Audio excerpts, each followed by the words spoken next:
So I've finished Kingdom Hearts 2, and that's been an experience and a half. This is an old PlayStation 2 game. It was the third game in the Kingdom Hearts series, the second on the Sony console, and it continues the adventure of Sora, Donald and Goofy, three protagonists from the original game, carrying on a brand new adventure with whole new stakes, enemies, worlds, Disney characters. It had everything a good sequel needs, but it also had some really surprising elements.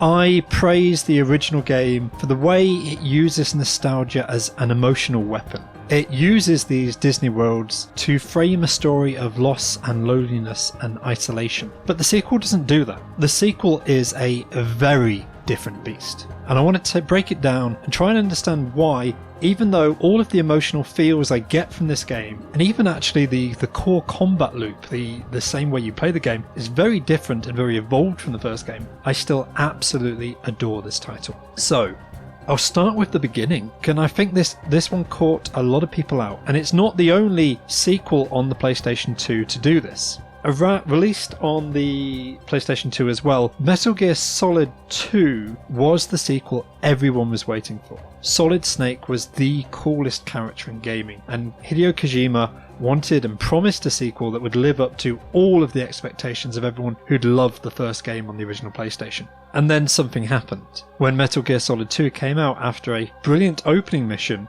you don't play as Solid Snake. You actually play as a nobody, a weird new character who looks up to Solid Snake, and your job is to emulate the greatness of the protagonist from the old game. It was a real left switch that really shocked and surprised all the players who, it's not that there'd been misleading marketing, it just wasn't what anyone expected, not what anyone wanted, but they did the thing here of giving people not what they know they want, but what they actually need. Kingdom Hearts 2 doesn't do that. It actually does the exact opposite. For the majority of this game, you will be playing as Sora. You will be continuing your adventures. But when you boot the game up, you're not playing as Sora. It actually starts the first couple of hours of the game with a bizarre side story quest where you're put in the character of this brand new kid called Roxas, who looks a little bit like Sora, but he's not the same. And he's living a pretty troubled life. He dreams difficult dreams at night. He has images of Sora, Donald and Goofy. He has recollections of people shouting in his brain of what happened in the first game. But his friends, Haina, Pence and Alette, the young kids he's growing up with, they all have their own wants and needs, and he feels just ever so slightly out of place and detached from the group. And what proceeds is almost like an emotional horror movie, a kid-friendly horror movie, where he slowly gets detached from them and they start to forget he ever existed. Roxas's world literally shatters around him, and everyone, all they can talk about is Sora, the boy from his dreams, the guy he's not but who is all important. And Roxas, running on the run from these creatures out to get him, discovers that Sora's sleeping in a mansion nearby, and he can't wake up unless Roxas sacrifices himself, because Roxas and his world and this illusion of the summer vacation, none of it's real.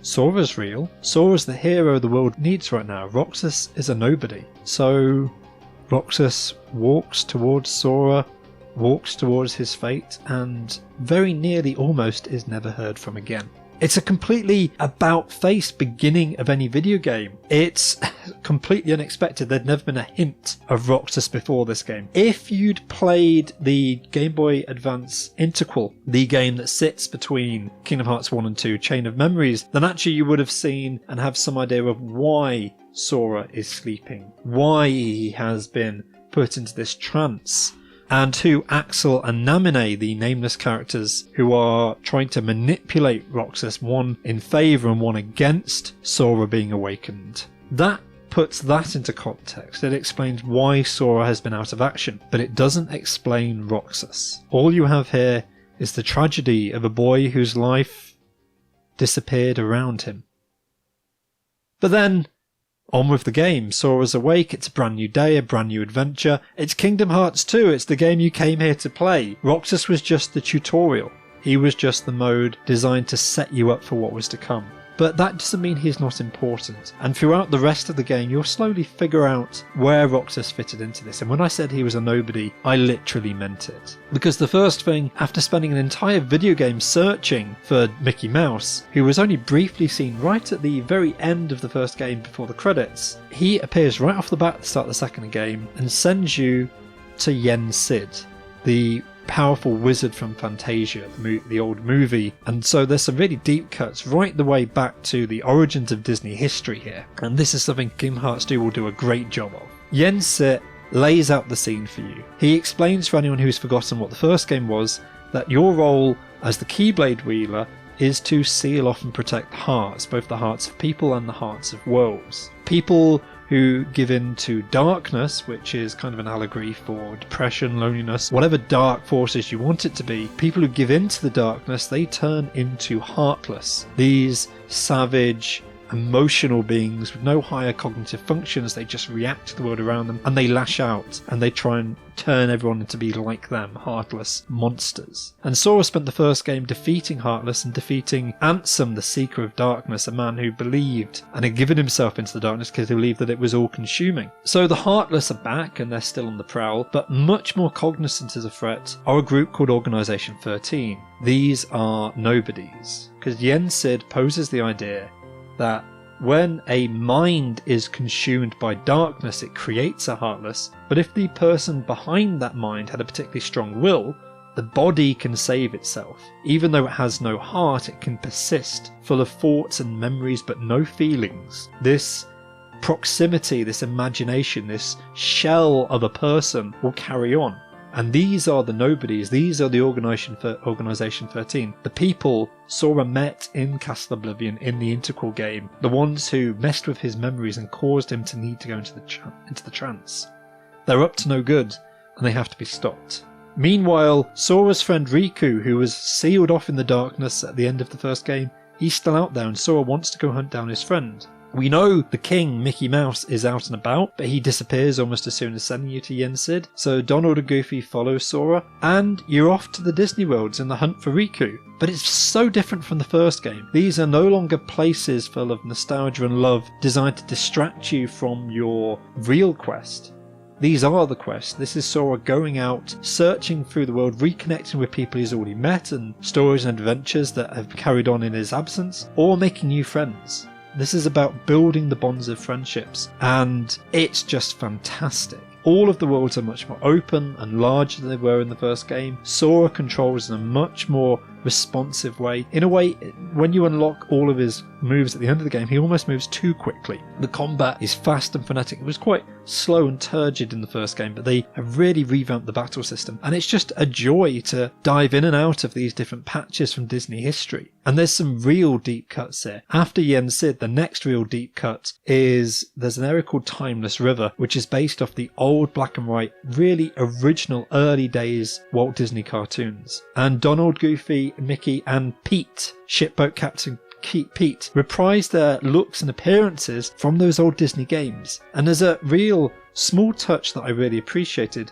or even the audio sound effects in that one. They're given the low quality audio hint, so when Sora is battling and shouts out, his voice has been touched up, it's been degraded to make it sound like it'd been recorded on the old 1950s technology. That's a really small touch, but I appreciated it. There's some weird new additions. You get to go to the Pirates of the Caribbean world and meet Thea from that franchise. Now, unfortunately, Johnny Depp does not reprise his character. Apparently he was interested in doing so. He'd heard of the Kingdom Hearts franchise and was interested, but either budgets or legal contracts didn't stretch. So it's a little bit of a dodgy voice actor for Captain Jack Sparrow. But it's a really weird world. But throughout all these worlds, the people you keep bumping into are either the Organisation 13, who are manipulating things for their own ends, or Maleficent and Pete.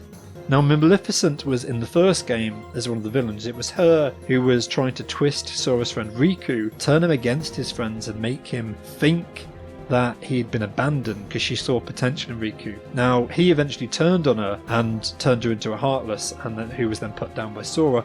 But Maleficent is the embodiment of all evil in the Disney worlds. So she comes back and she has a henchman, Pete. Big Pete, who's been Mickey's nemesis pretty much since the very early days of Walt Disney. This guy's a little bit cocksure of himself. He's a little bit of a bully. He's not really true evil. He's just a loudmouth brat. He's a jock who pushes his weight around to get his way. He's going from world to world on Maleficent's demands, trying to turn people into Heartlesses so she can recruit them for her army. There's a great different combination of forces here who are playing off against each other. You've got Organisation 13 in one corner, who are trying to assemble Kingdom Hearts, and I'll come to what they're ultimately up to in a minute. You've got Maleficent and Pete just trying to turn everyone into Heartless because they see themselves as having dominion over the dark. You've got Mickey and Yen Sid, who have sent Sora, Donald and Goofy on this quest, but for some reason refuse to interact with them. And then you've got the people who originally put Sora into his trance. This mysterious character called Diz, a man dressed in red bandages, and Namine, the girl who messed around with his memories and eventually woke him back up. They're out there still and they're up to something, but you don't know what. The gameplay is just... really, you go from world to world. Each world is a series of small segments and rooms, and in each room there'll either be plot moving forward where you'll talk to the characters, interact with them and discover a little bit more about their lives and what's been going on and try and solve their problems, which are either caused by the Heartless or Organisation 13 or some combination of both, or there are rooms which are just battle rooms. You'll team up either with Donald and Goofy or with a protagonist from said world, and you'll just fight wave after wave of Heartless and the new enemy type, Nobodies. The Heartless are fairly simple to deal with. They come in all sorts of sizes, shapes and flavours, generally theming themselves off the environment that they're in, but they are just going to attack you straight out. The Nobodies, on the other hand, are these white, really disturbing creatures. They move much more fluidly, they sort of meld with their environments, and they can really be tough to take down.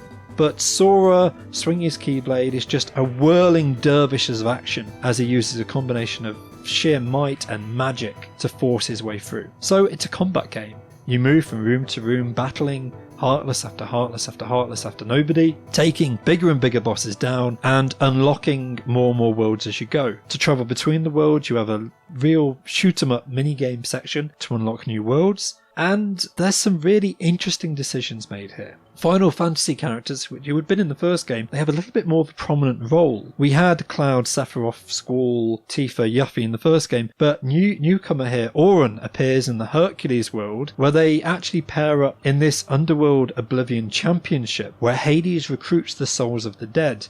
And for anyone who's played Final Fantasy X and knows of the tragic history and story of Auron, one of the greatest warriors who ever lived, and yet, spoiler for Final Fantasy X, but he doesn't have a happy ending. Actually, that's not as much of a spoiler as you might think it is, but this guy is recruited in the Hall of the Dead to come and face Hercules, which he does, but not of his own free will. And once Sora releases Auron from this contract that Hades has put him under, Auron fights beside you, and it's a really nice twist on what the other worlds are doing. Every world's got a twist. Agrabah's got the flying carpet. Under the Sea, the aerial Little Mermaid world doesn't even play like all the others. It's a music rhythm game section, and yet it might test your patience if depending on your tolerance for this type of music, but it's a fun diversion. It's something different. This game was fantastic late PlayStation 2. It ran really smoothly, and on modern consoles all they've had to do is just up the resolution slightly and it just plays perfectly.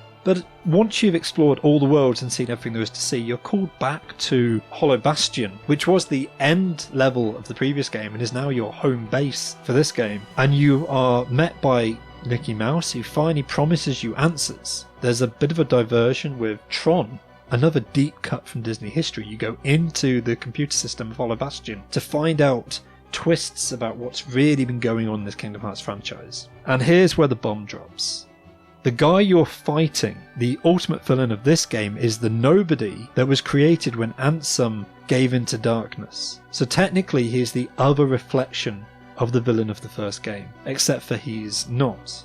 Because the villain of the first game called himself Ansem, and everyone in Organisation 13 has pretty much taken the name that they had when they were human and added an X to us. So Roxas is Sora with an X. This is Xemnas. Ansem with an X rearranged. But he's not really Xemnas. Xemnas was never Ansem. He was never this great scientist who was seeking the history of hearts. He was an apprentice. He was the protege of the great scientist who deposed his master, sabotaged his experiments, and caused great evil. And that's who Diz is, this man with the red bandages who was manipulating you at the very start of the game, who was controlling the people who had Sora into the trance. That's Ansem the Wise. Okay, I'm running ahead of things here. But the big plot with the idea that you're fighting the other half, the dark reflection of the villain from the first game, it's a really nice twist and it's handled really well. I absolutely adore Xemnas. It's a good way of building upon established characters and franchise, but bringing them back and making them actually more evil in this first sense. I kind of laughed at Ansem for being a one-note character in the first game. He was just someone who proclaimed loudly that darkness would conquer everything. But Xehanort is ultimately far more evil in the long run. He doesn't care about anyone. He doesn't care about anything. He doesn't have feelings. He just has this memory that he desires power. And so he's manipulated everyone. He's manipulating all the time people into positions to get him what he wants. The goal of Organisation 13 is to assemble Kingdom Hearts, and he's lied to the other organisation members by telling them it's so that they can have hearts become real humans again, but it's not really that. It's because he believes if he controls Kingdom Hearts, he can control everyone else around him. He can control all of the living people with their hearts and remake the world in his image. He'll be ultimately supreme, but he doesn't care about the fact he doesn't have a heart himself. He doesn't even remember really what feelings were. He believes he understands hearts because he believes he understands rage and hatred and grief and all of the dark emotions. But he doesn't have them himself.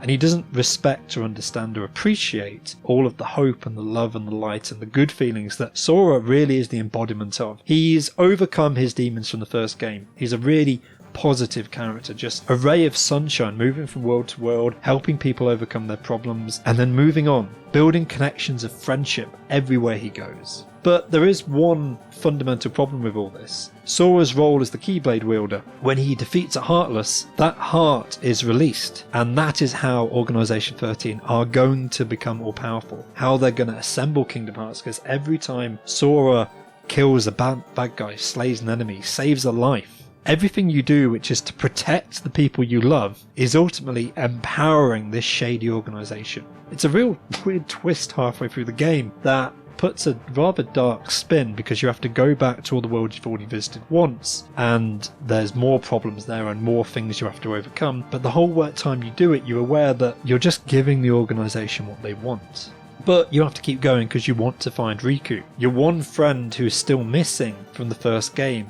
I think this is the one thing the game fumbles with a bit. It's got a really cool reveal, because in the final world, as you're facing off against the final members of the organisation, you get this revelation that the original Ansem, the Seeker of Darkness, the grand threat from the first game, is back. But it's not him.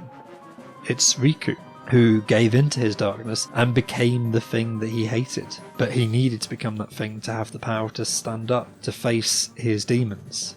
He's been manipulated by the real Ansem, the man in the red chains, who's been out purely for revenge against Xemnas, Xehanort, his apprentice. The sins of the father really casting upon the children and the new characters and the youth of today. So, at the end of the game, Ansem sacrificed himself, Riku is saved from his own internal demons, and he and you, who have been fighting on this journey together, are finally brought back to face off against Xemnas and Xehanort, to show that darkness or light, it doesn't matter. Living is what's important, and what Xehanort represents, the nothingness that he has spent so long absorbed within, is a pointless and hopeless future. It's a really fantastic story that caps off a really emotional tale, and that emotional tale caps off itself really strong and exciting combat reaction based gameplay, which I just couldn't get enough of. I really love going back to this game. I really love the story of Kingdom Hearts, and anyone who tells you it's complicated, no it's not. I've just summarised it there. It gets more complicated with each successive entry, but Kingdom Hearts 2, despite having some really odd twists, it's based on extremely solid and simple foundations. Don't let anyone tell you that this series is too bizarre or weird to get into. It's simple.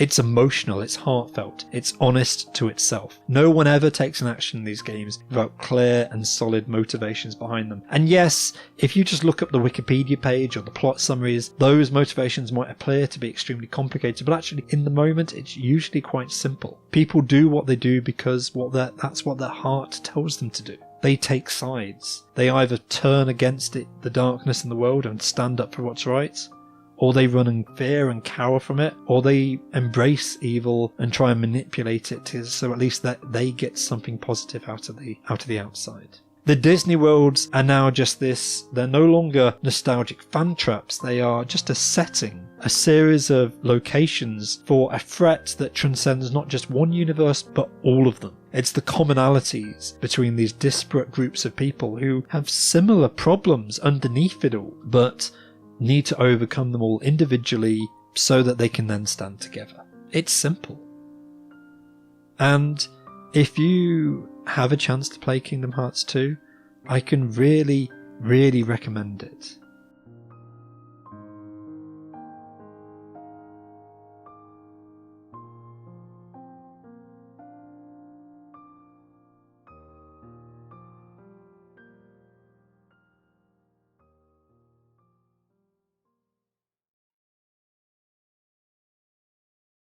Yeah, well, I've got my share of problems too.